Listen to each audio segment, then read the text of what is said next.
Кучето ми си изяде ухото. Аз съм виновна. Това е Одри, която имаше рожден ден и стана на 3. Одри е алергична към месо. Да, но за щастие телешко може. И тъй като Одри имаше рожден ден, реших да я награда с голяма порция дехидратирано телешко шкембе. Не, Одри, не сега, не може, само го показвам на хората какво представлява това нещо. И чвака си го тя, щастие, любов, празник, всичко, точно докато в един момент, нали на половин час, близо 1 час отиде и тя продължава така. Да го чвак. Да, мамо, разказвам какво се случва. И на мене ми светка една лампичка.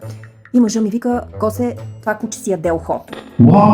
И отивам аз до нея, обаче вече мега притеснена и гледам как шкембето се е разкиснало, размекнало и ето тук се е помотало и тя си изгриза половината козинак. Аз изпаднах в шок.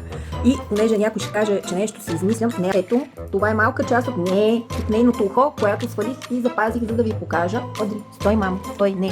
Ето, тук е шкембето, а това е козината. Смятай колко зловещо го е джвакала това шкембе, за да си прегризе собствената козина. И сега половината и ухо го няма. Така, минавам само да ви кажа, че ако имате кучета с дълги уши, да не ги оставяте без надзор да гризат дехидратирано телешко шкембе или някакво шкембе, защото това се случва. А вие, ако прецените, може да поздравите Одри за рождения ти ден. Кажи чао, Одри. Кажи чао, чао. Айде, мамо, чао.